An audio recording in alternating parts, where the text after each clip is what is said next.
Well, this morning I'm going to dig into MythBusters again and follow our theme through this series. This morning we're going to talk about pain. And how many of you like pain? No hands. You know, people are obsessed with pain sometimes, and you look around, there's a lot of advertisements on things to alleviate your pain. Take this pill, do this, do that. And there's been some gimmicks around. In fact, MythBusters did a thing on pyramids, because there was a deal out years ago about, pyramids could alleviate your pain. They could do all kinds of great things, like sharpen razor blades and keep fruit from decaying, keep milk from spoiling. And so they did this big, long test about it, and it was busted, basically. But, you know, I don't know about you all, but I don't like pain. A couple weeks ago, I had a kidney stone, and if you've ever experienced pain, that is painful. I'd had them, probably 20, 25 years ago. I'd had some, and I hadn't had any for a long time. But all of a sudden, one evening, I felt it coming on, and it was funny because Goldie was gone. It was me and Meg at home by ourselves, and I'm bent over, buckled over in pain, walking around. And Meg thinks it's funny. She's walking around making fun of me, walking like this. Can you believe that little stinker? And I called Goldie. I actually called Goldie and I said, "Hey, you better get home. I think we need to go to the emergency room." And you know, by the time she got home, it was gone, and I've been fine ever since. Crazy. But I don't like pain. I hate it. I can't stand it. But there are different kinds of pain. There's the physical pain, there's emotional pain, and there's spiritual pain. Now, if you have physical pain, you can go to a doctor and you can get some help with that. This morning, I'm going to address emotional and spiritual pain, all right? And a couple myths that I'm going to look at. If you've got your notes out of your bulletin there this morning, a couple myths I'm going to look at. The first one is, if I ignore my pain, it will go away. In other words, if I just block it out of my memory, if I pretend it never happened, if I just gloss over it, then I won't be in pain anymore. But beneath that, there's kind of another myth, and that is that it's easier to avoid problems than it is to face them. A popular psychologist has said this, said, fearing pain, almost all of us, to a greater or lesser degree, attempt to avoid problems. We procrastinate, hoping they will go away. We ignore and pretend they don't exist. We attempt to get out of them rather than suffer through them. This tendency to avoid problems and the emotional pain that follows is, and listen to this, it says it's the primary basis of mental illness. It says it's the primary basis of human mental illness, is that desire not to experience pain. You know, just like in school, we have our kids go through pages and pages of problems. And we have them confront those problems and work through those problems. You give your child a whole page of math problems and tell them, okay, sit down, look at the problems, confront the problem, work through the problem. That's how you learn. You know, that's kind of how we learn with pain as well. We confront those problems. Benjamin Franklin said, those things that hurt instruct. See, God doesn't want you to ignore your pain. He wants you to discover the cause of your pain so you can have some relief. Here's myth number 2. My pain gives me the right to be angry and bitter. Oh, that's a big one, isn't it? Gives me the right to be angry and bitter. When we're mistreated, when we experience pain, the natural thing is to become angry, to become bitter, to want revenge. And that's exactly what the enemy wants us to do, right? That's what he wants us to do. When we don't face our pain and we stuff it under the surface, it develops into bitterness. And sooner or later, it will raise its ugly head to destroy us. Look at this verse. Ephesians 4:31 says, get rid of all bitterness and rage and anger, brawling and slander, along with every form of malice. I want you to notice the first two words there. He says, get rid of it. Get rid of it. Well, the better thing is to not have it in the first place, to never have it at all.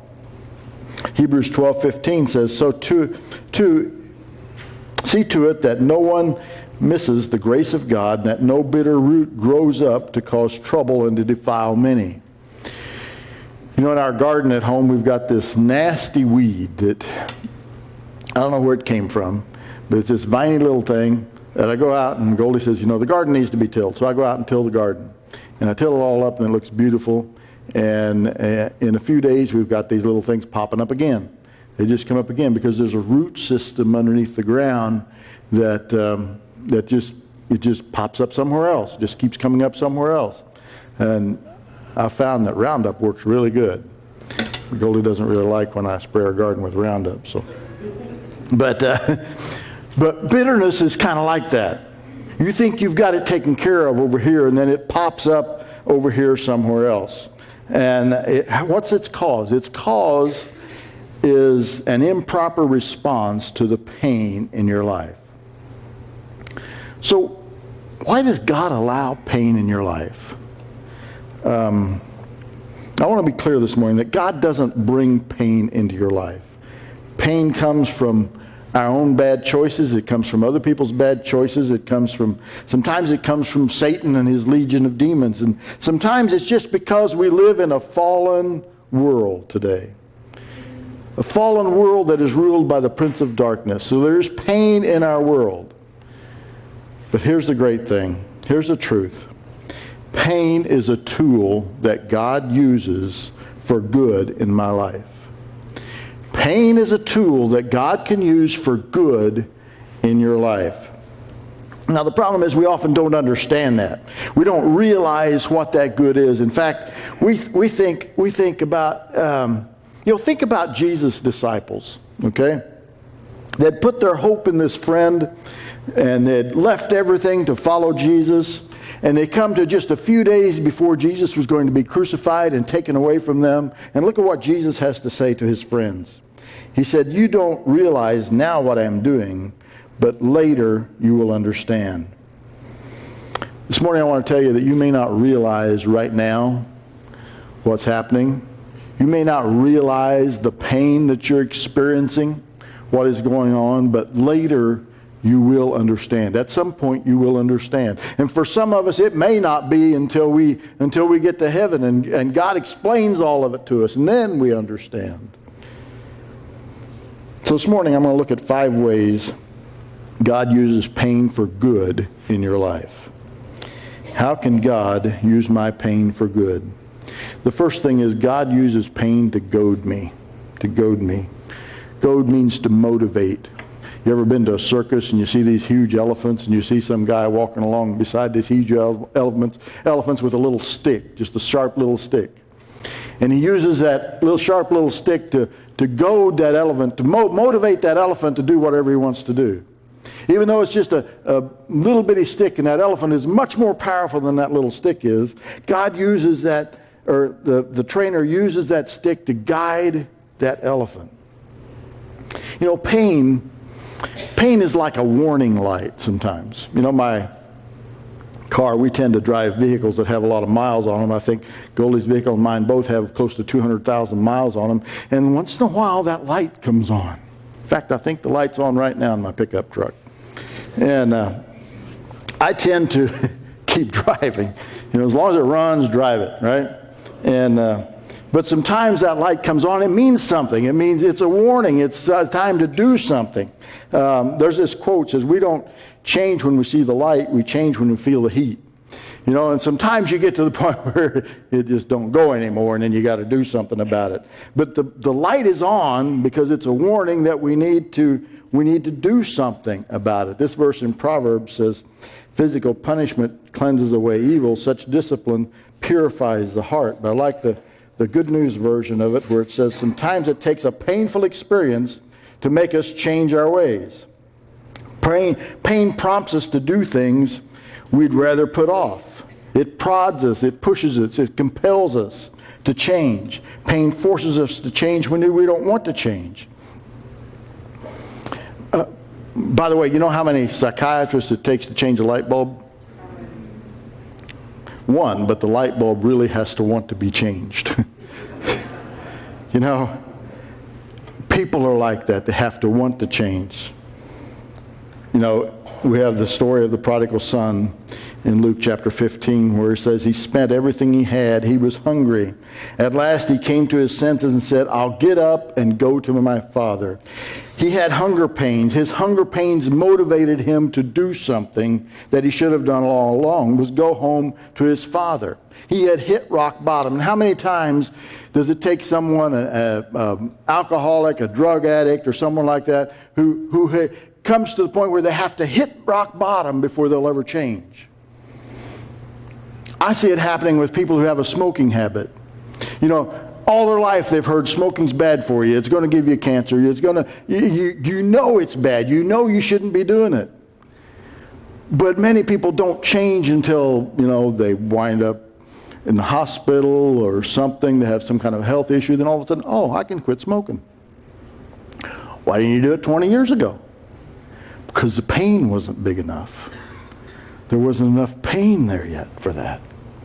So sometimes God uses emotional pain, spiritual pain to goad us, to get us to start moving, to motivate us to start moving. Then the second thing is God uses pain to guide me, to give me direction.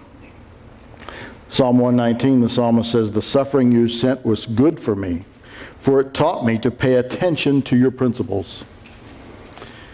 He says, the suffering you sent was good for me. David's saying pain is a teaching tool. Has God ever got your attention through pain? You know, God whispers to us in our pleasure, but he shouts to us in our pain. He says, I want your attention. I want to guide you in a certain direction. Now, I used to train horses, and you get a new horse and you start training that horse, and sometimes, you know, it takes some pressure to get them to turn. You put a bit in their mouth and you have to pull on the reins to get them to turn, and they learn, you know, there's pain involved in that. And they learn to turn their head. When they turn their head, they move that direction. Now, a well-trained horse will get to the point where all you have to do is just lay that rein on the side of their neck, and they'll just turn. It's a beautiful thing. There's no pain involved in it anymore because they're trained to do that. And as soon as there's just a little bit of pressure there, they learn to turn, and it's a beautiful thing. You know, sometimes God has to pull real hard on that rein to get our attention. And other times, if we're really in tune with what God is doing, what God is trying to teach us, where he's trying to lead us, it doesn't take much pressure at all. And we're ready to go. We're ready to go that direction. Hebrews says, endure hardship as discipline. God is treating you as sons. For what son is not disciplined by his father? You know, parents, you discipline your children. And I don't know about you, do you like to be around children that haven't been disciplined? It's miserable for them and it's miserable for you, right? And even though it might be unpleasant at the time, discipline is important. Let's think a little bit about Joseph. You know, Joseph came from a very dysfunctional family. He was daddy's pet, the favorite. His brothers mocked him. They threw him into a pit. They sold him into slavery. Everything bad that could happen to a person happened to Joseph. He was falsely accused. He was thrown into prison. He was forgotten by his friends. From a human perspective, he had every right to be angry and bitter. He had every right to hold his brothers accountable when they came to him. But remember what he said when he came face to face with his brothers 20 years after they had thrown him into that pit. He said, you intended to harm me, but God intended it for good. He was able to see that God had made all these things happen to him to get him to the place where he was so that he could be in a position to save the entire Middle East from starvation. Now, there's obviously people in your life that mean to harm you. They intend to harm you. They may have harmed you as a child. They may be harming you right now, emotionally or physically or in some other way. They're out to harm you, and that may hurt. But God says, I have a plan. I have a plan. Through it all, I have a purpose that is bigger than what they mean to do. What they mean for bad, I mean for good. You know, Joseph, many years later, had 2 sons. His sons' names were Manasseh and Ephraim. Manasseh means, in the Hebrew, it means he made me to forget. And Ephraim means fruitful and successful.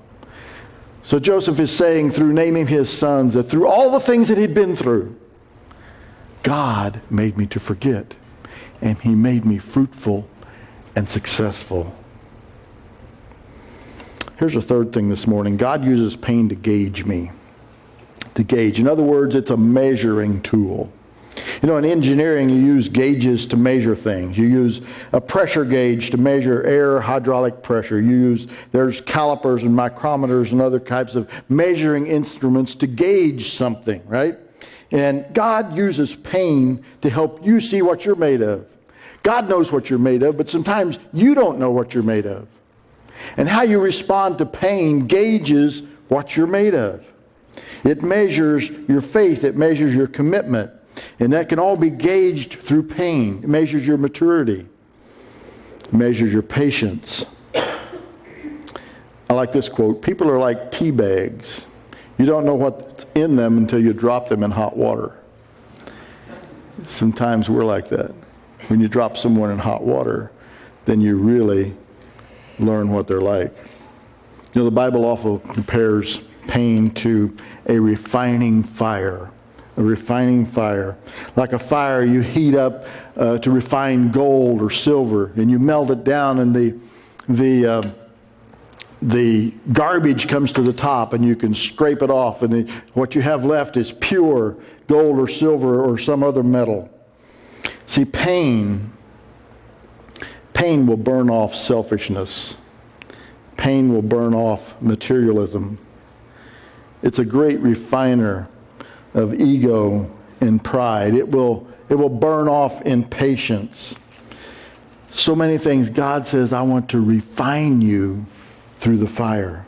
In fact, he told the Israelites, he said, I have tested you in the furnace of affliction. It's a test. It exposes the real you. It shows you what you're like inside. You know, it's impossible to maintain an image when you're in pain. Some of you go through life and, you feel pretty good. You got your hair done, you got your makeup on, you got your best clothes on, you feel pretty good. But be at home for 3 days with the flu and meet somebody at the door. You know, that's the real you. That's when the real you comes out, when you're in pain. A young singer, I think it was Loretta Lynn, in her early days, one of the experts saw her sing and says, man, this lady has amazing ability as a singer and a songwriter, but she's just not quite there. He said, just wait till she gets her heart broke, and then she'll be awesome. And that's what happened. When you get your heart broke, and then it starts, through the pain, the beauty starts coming out. See, pain has a way of stripping down all the phoniness in your life to the real you. What are you really made of? Pain tests your character. You may say, well, I'm a person of integrity. But until you're tested through the tough times, you won't really know. You may say, well, I'm totally committed to Christ. But when pain occurs because of your commitment to Christ, do you want to throw in the towel and forget it? Or are you going to go through the pain? You see, you can say one thing, but pain reveals what you really are. Look at this verse in James where it says, consider it pure joy, my brothers, whenever you face trials of many kinds, because you know that the testing of your faith develops perseverance. It's easy to be a fair weather believer, but where the rubber meets the road is when you go through the difficulty, when you go through the pain. That's the reason the children of Israel spent 40 years in the wilderness. It would have been a quick 2-week journey from Egypt to the land of Canaan. But God put them in the wilderness for 40 years. He led them around the wilderness for 40 years. Why did he do that? Because he was goading them. He was guiding them. He was gauging them. Look at this verse in Deuteronomy 8, verse 2. He says, remember how the Lord your God led you all the way in the desert these 40 years to humble you and to test you in order to know what was in your heart, whether or not you would keep his commands. Look at that phrase. Why did he do it? In order to know what was in your heart. You think God didn't know what was in their heart? God put them through that so they would know what was in their heart. God put them through that so that they would understand when they went through those trials and tribulations. Now, some of you are going through a wilderness, a desert experience this morning. You know, Jesse did a wonderful job choosing the songs for the service this morning. The desert song. This is my prayer in the desert when all that's within me seems dry. Have you ever been there? Maybe some of you are there right now where you're going through that desert experience. Maybe it's because a relationship has dried up, or maybe your finances have dried up, or maybe an opportunity has dried up and you're going through the desert. Maybe it's a health issue and you're going through that desert. And God's saying, it's a test. I'm gauging you so you'll know what's inside of you. When you go through those tough times and you say, I don't have any feelings at all. I just don't feel anything. You're going through a desert. You're going through a desert. You're going through a wilderness. And God might be gauging you, he might be guiding you, he might be goading you. But the fourth thing is God uses pain to guard me. To guard me. This next verse says, he will guard the feet of his saints. Now, sometimes God uses pain to protect us from something worse. Sometimes he uses pain to keep us from getting involved in something that we shouldn't be involved in. He doesn't want you in a certain place, so he's going to cause something to happen so you can't go there because of pain. Pain can be a blessing in disguise. For example, you're running a fever, right? And because you're running a fever, you go to the doctor and you get checked out and he discovers something that needs to be taken care of. There's a reason for the infection in your body, and it gets taken care of. About 15 years ago, Goldie had breast cancer, and because she discovered it early, she was treated and she's been cancer-free ever since. Sometimes that little bit of pain causes you to do something to keep you from something worse, and that in a physical sense, but in an emotional sense, the same thing happens. Painful emotions say that something's wrong. Something's out of kilter here. And when I feel depression, or when I feel resentment or anger or worry, or when I feel fear, it's saying to me, something's out of whack in my life. Something's out of balance, and God's saying, it's time for a checkup. It's time to see what's going on in your life. It's time to get back into the Word. Maybe it's time to talk to a counselor. Maybe it's time to take care of something before it gets worse, all right? In the Middle East, the shepherds, in fact, even today, you see shepherds in the Middle East. And when I was in Israel, we could see them out, in open country. Be a guy walking along there with a flock of sheep following him. And you're like, how in the world do these sheep even find anything to eat? It looks like rocks everywhere to me. But there's little sprigs of grass around, and they find these little sprigs of grass. Well, once in a while, they'll have a lamb that just has a habit of running away. And what the shepherd will do is he'll get that lamb, and he'll catch that lamb, and he'll take that lamb, and he'll break its leg. And that's an awful thing to do, right? But he breaks its leg and puts a splint on its leg so that little lamb can't run away, because the shepherd knows that if that lamb keeps running away, sooner or later it's going to fall over a cliff, or it's going to be attacked by a wolf, or something worse is going to happen to it. And so he breaks that little lamb's leg, and that lamb learns that it can't run away. It has to stay with the flock. And because of that, the lamb is saved. It's guarding that lamb through pain. Sometimes God does that to us as well. And finally, the fifth thing this morning, God uses pain to grow me. To grow me. You know, great books have been written by people who have gone through tremendous amounts of pain. They will tell you their greatest growth has come through pain. I think of a couple of examples like Johnny Erickson Tada, who was paralyzed when she was a child from a swimming accident, and has since had a great ministry, a teaching ministry of using her voice and writing books and singing and all kinds of things she's done because of that pain that came into her life. Another one is David Ring, who had cerebral palsy and has used that to minister in great ways. You know, sometimes those things come into our life, and God doesn't bring them into our life, but God allows those things to be used for good. For good. You know, you have to understand it's possible to grow spiritually and emotionally during bright, healthy, cheerful, sunny days. When everything is going great in life and life is fantastic, you can grow through those times. But you grow faster and far deeper and far greater in the valleys rather than on the mountaintops. It's just the way you're made. Just the way you're made. James 1:4 says, "For when your faith is tested, your endurance has a chance to grow. So let it grow, for when your endurance is fully developed, you will be strong in character and ready for anything." It's true, there is no gain without pain. You know, we want the product without the process. Oh, we want the maturity. We want the health. We want all this without the process. We want the emotional stability and the wholeness. We want the confidence and the significance and the purpose of life. But we don't want the process. And the process is pain. Jesus said, you will have some pain and suffering.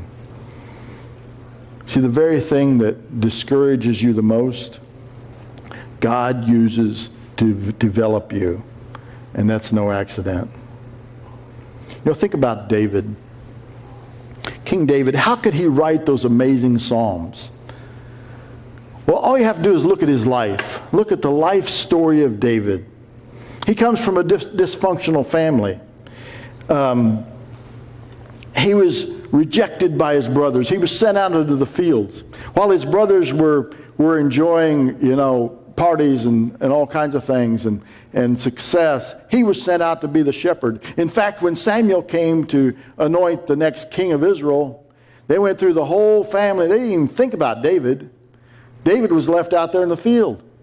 They totally forgot about him. And Samuel said, there's got to be one. Oh yeah, there's David out there. So they brought him in. His brothers went off to war. David was left at home. He experienced loneliness and rejection and neglect, all of those things.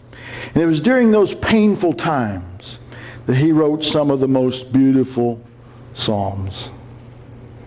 Like Psalm 23, "The Lord is my shepherd, I shall not be in want. He makes me lie down in green pastures. He leads me beside quiet waters. He restores my soul. He guides me in paths of righteousness for his name's sake. Even though I walk through the valley of the shadow of death, I will fear no evil. For you are with me. Your rod and your staff, they comfort me. You prepare a table before me in the presence of my enemies. You anoint my head with oil.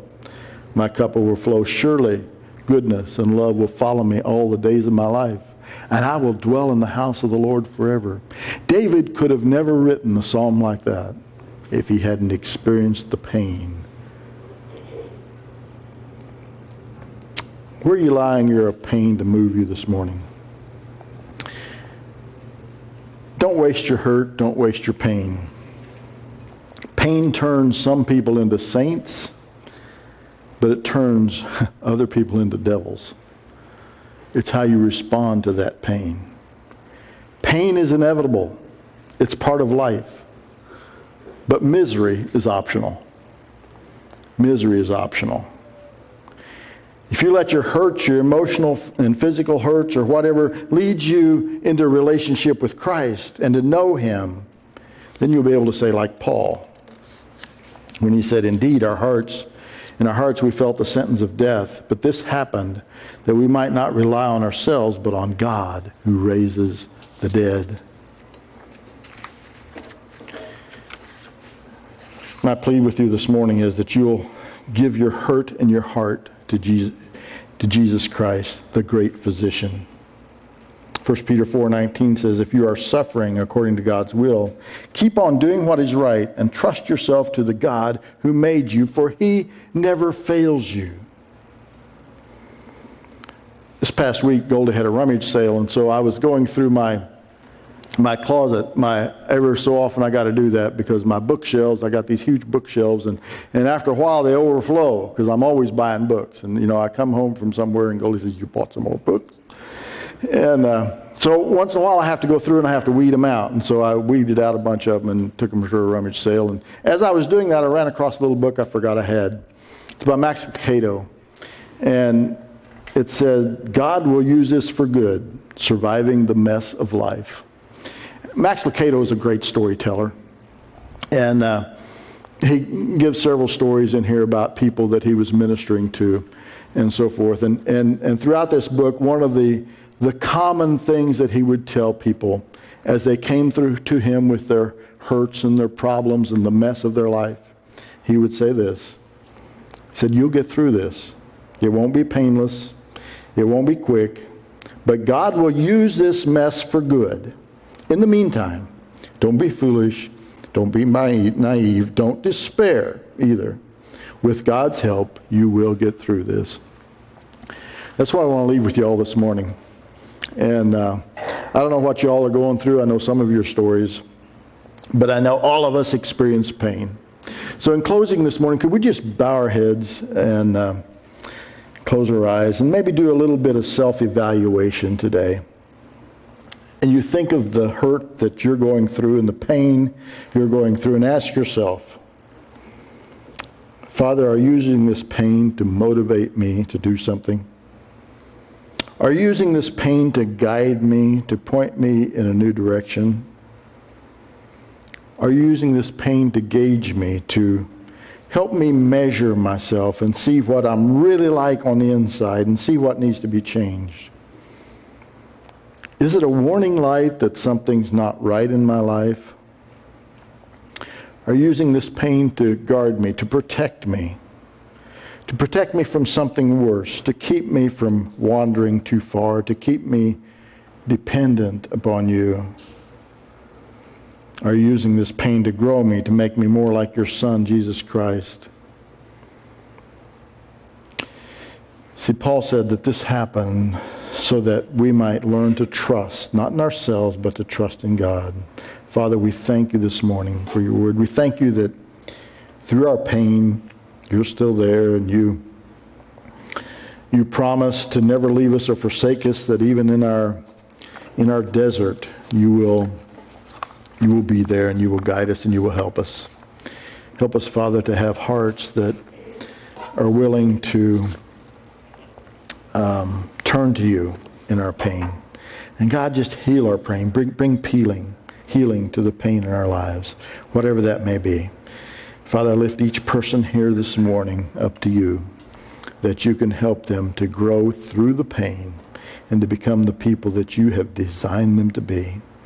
Thank and praise you in Jesus' name. Amen.